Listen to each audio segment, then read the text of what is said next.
Hello guys, welcome to iTech world. तो आज हम पढ़ेंगे universal human values and professional ethics की यूनिट 4, जिसका नाम है harmony in the nature and existence.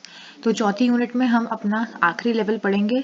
आखिरी लेवल में जो हार्मनी होती है बेसिकली वो पढ़ेंगे, जो होता है नेचर एंड एग्जिस्टेंस। तो ये इस यूनिट का सिलेबस है, आप लोग देख सकते हो। तो सबसे पहला टॉपिक इस यूनिट में आता है, वो आता है understanding the harmony in the nature. सबसे पहले नेचर क्या है? Combination of all that is in solid, liquid और गैस स्टेट और the aggregate of all the mutually interacting unit, big और स्मॉल। मतलब क्या है नेचर का? नेचर क्या है? कॉम्बिनेशन है सब चीज़ों का, उन सभी चीज़ों का कॉम्बिनेशन है जो कि सॉलिड, लिक्विड और गैस स्टेट में है। तो जो भी चीज़ें मेरी गैस, लिक्विड या फिर सॉलिड स्टेट में है, उनके कॉम्बिनेशन को हम क्या बोलते हैं? उसका कॉम्बिनेशन होता है नेचर। वो छोटी भी हो सकती हैं, बड़ी भी हो सकती हैं। So we can categorize all these units into 4 distinct order। तो ये जो यूनिट है, ये जो छोटी या बड़ी यूनिट है, इनको हम 4 तरह के ऑर्डर में कैटेगराइज कर सकते हैं, जिसमें आता है सबसे पहला ऑर्डर मटेरियल ऑर्डर, देन प्राणिक order, human order and animal order. तो सबसे पहले हमने क्या देखा कि अपने नेचर के हार्मनी के उसमें हम देखते हैं कि मेरा नेचर क्या है। नेचर एक ऐसी चीज़ है जो कॉम्बिनेशन है सॉलिड, लिक्विड और गैस का, जो कि स्मॉल भी हो सकती है, बिग भी हो सकती है। उसमें 4 तरह के ऑर्डर होते हैं, मटेरियल ऑर्डर, प्राणिक ऑर्डर, ह्यूमन ऑर्डर या एनिमल ऑर्डर। प्राणिक ऑर्डर मतलब प्लांट ऑर्डर भी इसको कह सकते हैं। फिर आता है interconnectedness and mutual fulfillment in the nature. So in the nature, all the units are connected to each other and fulfilling each other. Human being is related to all other human being. On the basis we have feelings and emotions for everyone.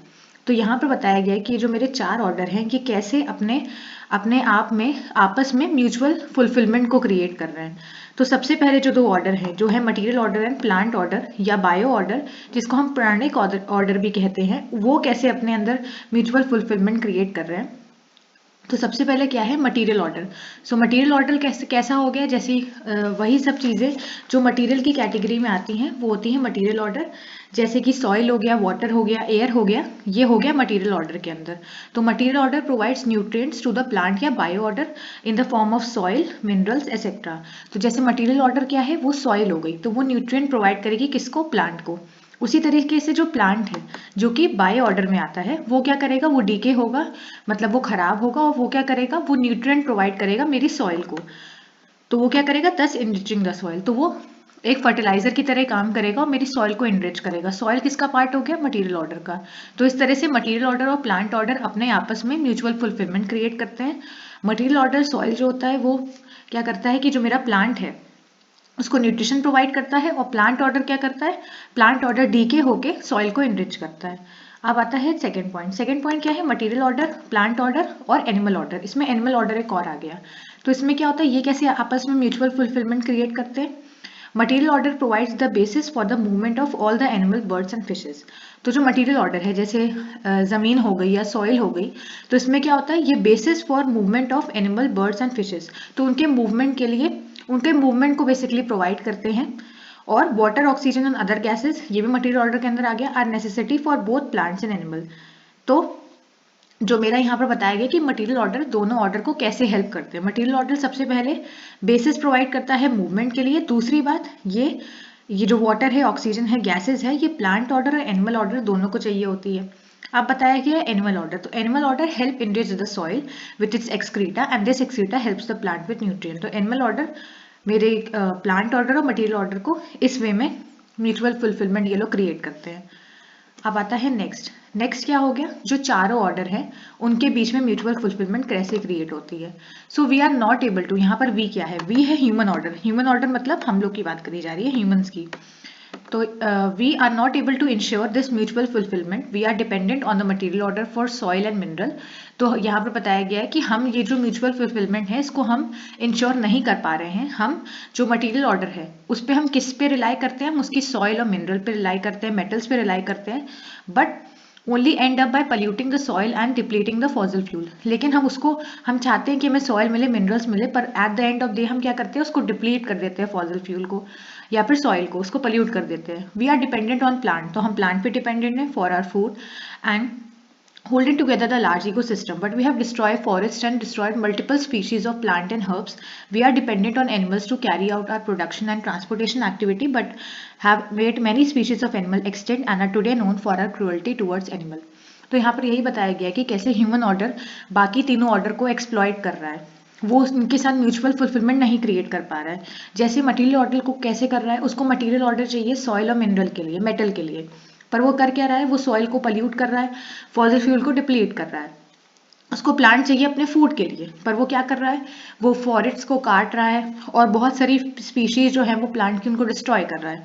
उसको animal चाहिए production के लिए, transportation के लिए, लेकिन वो कर क्या रहे हैं, वो बहुत सी एनिमल्स की जो स्पीशीज हैं उनको एक्सटेंड कर रहे हैं। एक्सटेंड मतलब कि गायब हो जाना, विलुप्त हो जाना, and are today known for our cruelty towards animal. तो ये क्वेश्चन अगर आता है कि interconnectedness and mutual fulfilment in nature, तो ये 3 पॉइंट बनाएंगे। ये जो पॉइंट है material order, plant order and animal order, इसमें ये वाला डायग्राम बनेगा, ये जो मैंने बनाया है। इसमें बताया गया है कि सबसे पहले लिखेंगे मटेरियल ऑर्डर नंबर 1 पे, यहाँ पर प्लांट बायो ऑर्डर और यहाँ पर एनिमल ऑर्डर। तो ये अपने आपस में म्यूचुअल फुलफिलमेंट कर रहे हैं। यहाँ पर 2 एरो बनाएंगे, एक इस तरफ और एक इस तरफ, उसी तरह से यहाँ पर, उसी तरह से यहाँ पर। अगर ये आया कि म्यूचुअल फुलफिलमेंट चाहिए चारों ऑर्डर में, तो इसका डायग्राम ऐसे बनेगा, प्लांट ऑर्डर, एनिमल ऑर्डर, बस यहाँ पर एक ह्यूमन ऑर्डर आ जाएगा। और एरोज सबकी तरफ जाएंगे, बस जो ह्यूमन ऑर्डर की साइड होगी, जो ह्यूमन ऑर्डर इसको म्यूचुअल फुलफिल कर रहा है कि नहीं, वहां पर क्वेश्चन मार्क लगेगा, क्योंकि हम लोग क्या कर रहे हैं, हम अपने जो तीनों ऑर्डर हैं उनको एक्सप्लॉइट कर रहे हैं, उनके साथ म्यूचुअल फुलफिलमेंट नहीं क्रिएट कर पा रहे हैं। तो ये डायग्राम जरूर बना दीजिएगा, इससे नंबर अच्छे मिल जाएंगे। नेक्स्ट टॉपिक है रिसाइकेबिलिटी एंड सेल्फ रेगुलेशन। तो ये छोटा सा टॉपिक है और ये 2 नंबर में आ सकता है पेपर में। तो इसमें क्या है, there are several cyclic process that we can see in the nature. For example, the cycle of water evaporating, condensing and precipitating back to the water, giving the weather phenomena. The cycle keep this material self-regulated on the earth. तो recyclability का मतलब क्या है, एक cycle form हो रही है। जैसे कि यहाँ पर हम लोगों ने वाटर की साइकिल का एग्जाम्पल लिया है। वाटर की साइकिल का क्या मतलब है, सबसे पहले क्या होता है, वाटर इवेपोरेट करता है, फिर कंडेंस करता है और फिर प्रेसिपिटेट होकर वापस से वाटर बन जाता है, जो कि क्या प्रोवाइड करता है, वेदर फिनोमेना क्रिएट करता है। तो वाटर की साइकिल क्या हो गई, सबसे पहले वो इवेपोरेट होगा, फिर वो कंडेंस होगा और प्रेसिपिटेट होके वो दोबारा वाटर बन जाएगा। तो ये हमें क्या देगा, वेदर फिनोमेना। तो ये एक साइकिल बन गई है।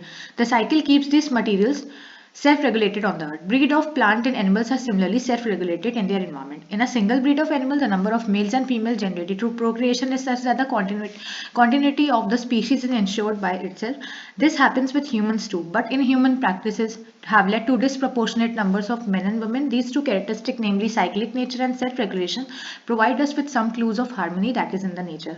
तो यहाँ पर यही बताया गया है कि बहुत से प्रोसेस ऐसे हैं नेचर में जो साइक्लिक हैं अपने नेचर में, मतलब वो जहाँ से शुरू होते हैं उसी पे ख़त्म होते हैं। जैसे यहाँ पर मटेरियल ऑर्डर की बात कर ली गई वाटर के एस्पेक्ट में, प्लांट ऑर्डर और एनिमल्स में क्या बात करी गई है कि एनिमल की जो स्पीशीज होती है या फिर उनकी जो ब्रीड होती है, उसमें जो नंबर ऑफ मेल्स और फीमेल्स इस तरह से होते हैं कि इस तरह से उनका नंबर होता है कि वो आगे कंटिन्यू कर सके। The quantity of species is insured by itself, मतलब उनका नंबर इतना ही होगा कि आगे वो अपनी स्पीशीज को कंटिन्यू कर पाए। ह्यूमंस में भी ये तरह का सेल्फ रेगुलेशन होता है, लेकिन कुछ ह्यूमन की प्रैक्टिसेस की वजह से ये disproportionate numbers of main and women है। जैसे कि कहीं पर पुराने समय में अभी भी लड़कियों को पहले ही मार दिया जाता है, तो इससे कुछ disproportionate numbers of main and women हो सकते हैं ह्यूमन ऑर्डर में। तो बाकी सब ऑर्डर अपना रिसाइकेबिलिटी और सेल्फ रेगुलेशन कर रहे हैं, पर ह्यूमंस में अभी ये चीज नहीं डेवलप हो पाई है। अब नेक्स्ट टॉपिक है understanding the 4 orders in the nature. तो ये मोस्ट इंपॉर्टेंट क्वेश्चन है इस यूनिट का, और अगर ये टेबल पढ़ ली तो मेरे ख्याल से यूनिट में मेन जो है वो यही टेबल है, इसी से घूम फिर के आएगा। तो सबसे पहले इस टेबल में क्या है, ऑर्डर लिखे गए हैं, फिर कुछ थिंग्स लिखी गई हैं, activity, innateness, natural characteristic, basic activity and conformance. तो या तो पेपर में 2 नंबर में आ सकता है कि बताइए what is thing, what is activity, innateness, या फिर वो पूछ सकता है कि थिंग्स बताइए प्राणिक ऑर्डर में क्या होती है, या फिर इननेटनेस बताइए एनिमल ऑर्डर की। तो ये ऐसे क्वेश्चन आ सकता है। तो सबसे पहली जो मेरी है वो है ऑर्डर। तो यहाँ पे मैंने चारों ऑर्डर लिखे हैं, मटेरियल ऑर्डर, प्राणिक ऑर्डर या फिर प्लांट ऑर्डर, जिसको बायो ऑर्डर भी कहते हैं, animal order and human order. इसमें थिंग्स क्या आ गई, इसमें थिंग्स आ गई मटेरियल ऑर्डर, जैसे मैंने पहले ही बताया था, सॉइल हो गया, वाटर हो गया, मेटल्स हो गया, एयर हो गया, ये सब मेरी मटेरियल ऑर्डर में आ गई। प्राणिक ऑर्डर में क्या आ गया, प्लांट्स हो गया और ट्रीज हो गया। एनिमल ऑर्डर में क्या आ गया, एनिमल्स हो गई और बर्ड्स हो गई। और ह्यूमन ऑर्डर में ह्यूमन बींग्स हो गए। तो यहाँ पर जो थिंग्स है उसकी डेफिनेशन क्या है, थिंग्स है वस्तु। थिंग्स को क्या बोलते हैं, वस्तु बोलते हैं हिंदी में। तो थिंग्स क्या है, each one of these thing is also called a unit.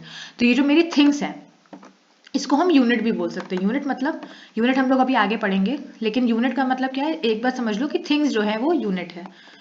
तो मैंने बता दिया कि मटीरियल ऑर्डर के अंदर क्या है, प्राणिक ऑर्डर के अंदर क्या है। एनिमल ऑर्डर के अंदर एनिमल्स एंड बर्ड्स तो है ही, पर एनिमल के अंदर दो चीजें होती हैं। एक एनिमल का आई होगा, जो हमने पीछे पढ़ा था, एक एनिमल्स के अंदर आई होगा और एक बॉडी होगी। उसी तरह से ह्यूमन ऑर्डर के अंदर भी दो चीजें होती है, एक ह्यूमन बॉडी होगी और एक आई होगा।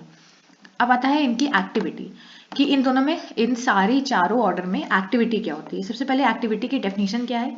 एक्टिविटी या फिर जिसको क्रिया बोलते हैं, an activity means something that has motion and और हैज अ रिजल्ट। तो कोई भी चीज जिसके अंदर कोई मोशन हो या फिर वो कोई रिजल्ट प्रोड्यूस करे, उसको एक्टिविटी बोलते हैं। अब चारों ऑर्डर में क्या एक्टिविटी होती है। सबसे पहले मटेरियल ऑर्डर में कॉम्पोजिशन डीकॉम्पोजिशन। इसका क्या मतलब है, जैसे मटेरियल ऑर्डर हमने एग्जांपल ले लिया, कोई भी यूनिट, चलो मान लो, जैसे हमने यूनिट मान ली कोई भी, तो उसमें क्या होता है, कॉम्पोजिशन का मतलब क्या है कि बहुत सारी यूनिट्स आपस में आएंगी और जुड़कर एक बड़ी यूनिट बनाएंगी। तो इसका मतलब क्या है कि छोटी छोटी यूनिट मिलकर एक बड़ी यूनिट बना रही है, मतलब कंपोज कर रही है, किसी को कॉम्पोजिशन कर रही है। तो ये हो गई इसकी एक्टिविटी।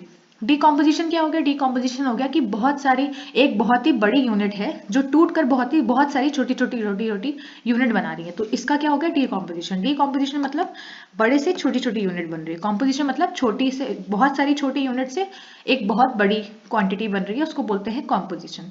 अब आता है प्राणिक ऑर्डर में। तो प्राणिक ऑर्डर में कॉम्पोजिशन डीकॉम्पोजिशन होता है, और क्या होता है, रेस्पिरेशन होता है। जो प्लांट्स होते हैं वो रेस्पिरेशन की एक्टिविटी परफॉर्म करते हैं। उसी तरह से एनिमल ऑर्डर के अंदर क्या होता है, कॉम्पोजिशन डीकॉम्पोजिशन रेस्पिरेशन। पर ये किसके लेवल पे होता है, मैंने बताया था कि एनिमल ऑर्डर में दो चीजें होती हैं, एक एनिमल की बॉडी होती है और एक एनिमल का आई होता है। तो बॉडी के लेवल पे क्या होता है, कॉम्पोजिशन डीकॉम्पोजिशन रेस्पिरेशन बॉडी के लेवल पे होता है।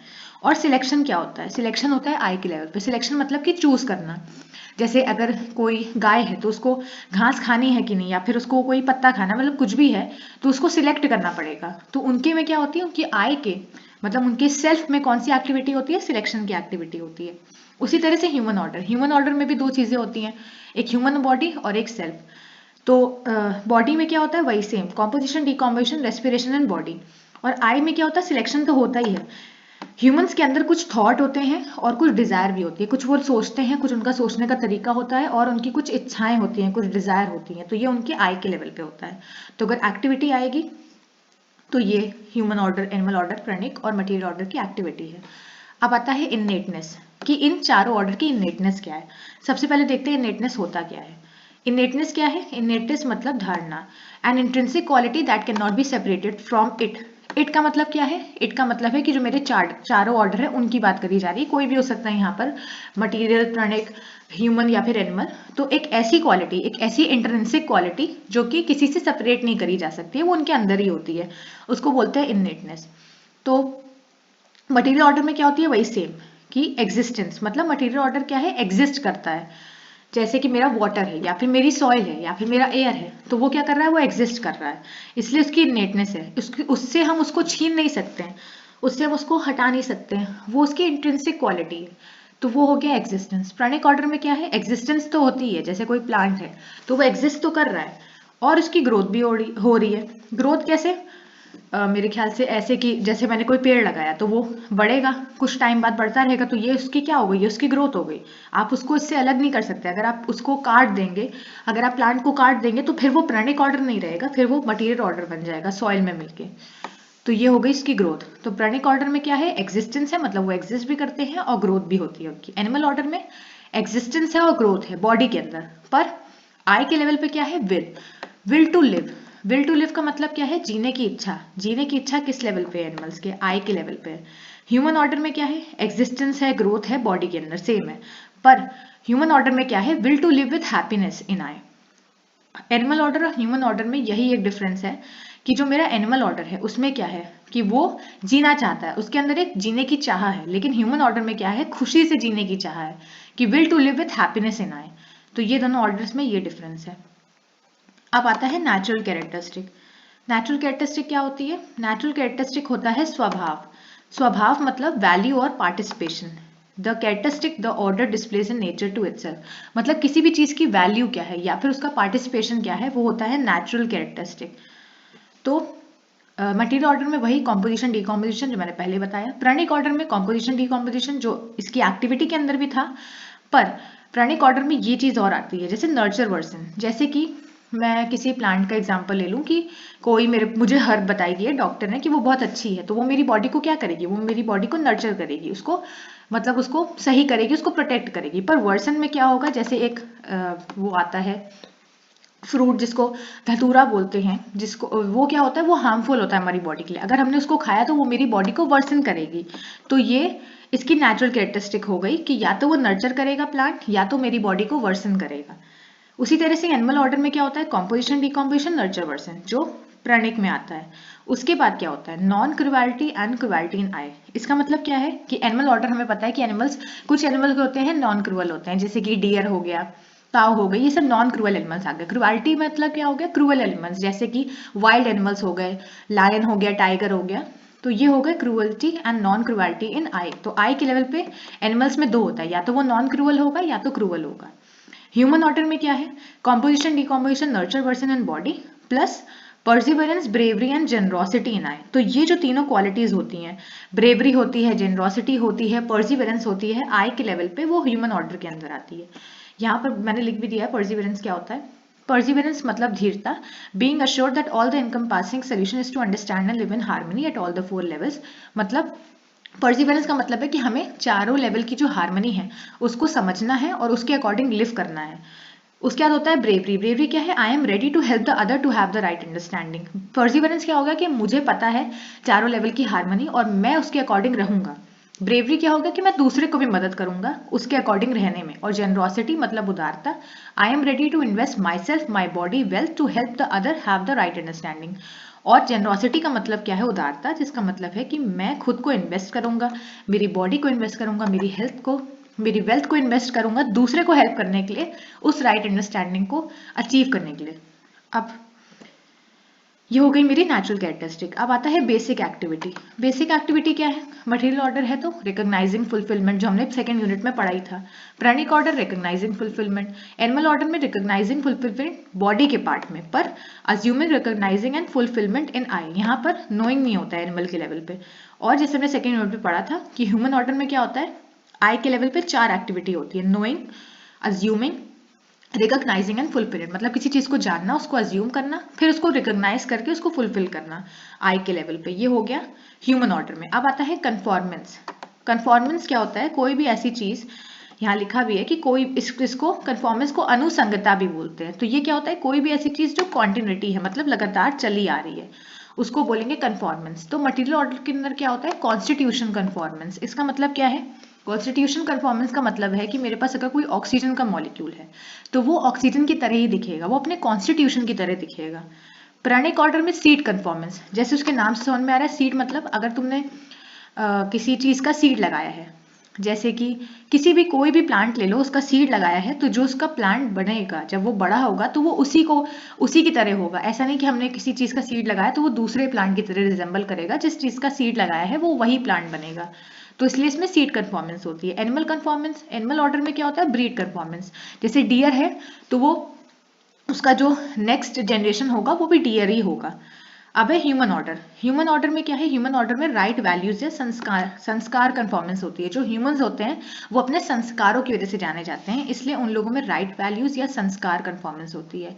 तो कोई भी अगर क्वेश्चन आए ऑर्डर से रिलेटेड, तो ये जो टेबल है इसको तो बना ही दीजिएगा, तो आधा मेरे ख्याल से एक पेज तो इसमें चला ही जाएगा, और इसी को इलैबोरेट करके लिख दीजिएगा।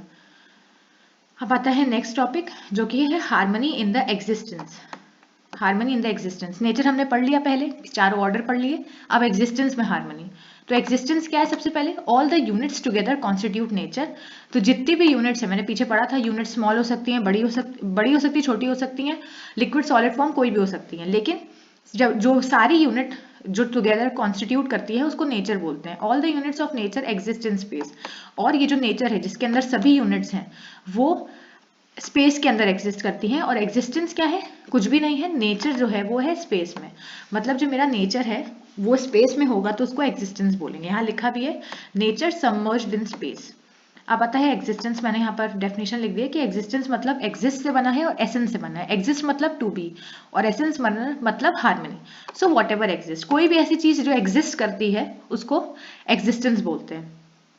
अब आता है coexistence of units in space. मैंने देख लिया कि यूनिट्स जो है वो मेरी किसके अंदर है, नेचर के अंदर है। और नेचर जो है, जितनी भी यूनिट्स है नेचर के अंदर, वो कहाँ एग्जिस्ट कर रही है, स्पेस में।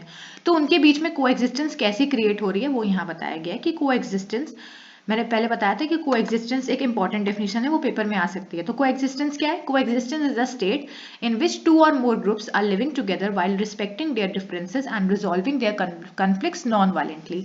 तो कोएग्जिस्टेंस एक ऐसी स्टेट है जिसमें क्या होता है, दो या दो से ज्यादा ग्रुप आपस में रहते हैं और एक दूसरे के जो भी डिफरेंसेस हैं उनको रिस्पेक्ट करते हैं और इनको रिजॉल्व करने की कोशिश करते हैं नॉन वायलेंटली, मतलब कोई मारपीट से नहीं, वायलेंटली नहीं रिजॉल्व करेंगे, नॉन वायलेंटली रिजॉल्व करेंगे।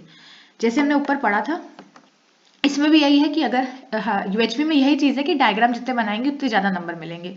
तो अगर एग्जिस्टेंस से रिलेटेड कोई भी क्वेश्चन आता है तो उसमें ये डायग्राम जाएगा कि एग्जिस्टेंस दो तरह से होता है, नेचर जो कि सबमर्ज्ड है, ये एक लाइन थी नेचर, मैंने ऊपर बताया था कि नेचर सबमर्ज्ड इन स्पेस। अब है नेचर, नेचर क्या है, कलेक्शन ऑफ यूनिट्स जो हमने ऊपर पढ़ा। स्पेस क्या है, स्पेस एक एम्प्टी जगह, एक एम्प्टी खाली जगह है। नेचर क्या है, लिमिटेड होता है, मतलब एक लिमिट है उसकी, पर स्पेस क्या है, अनलिमिटेड है।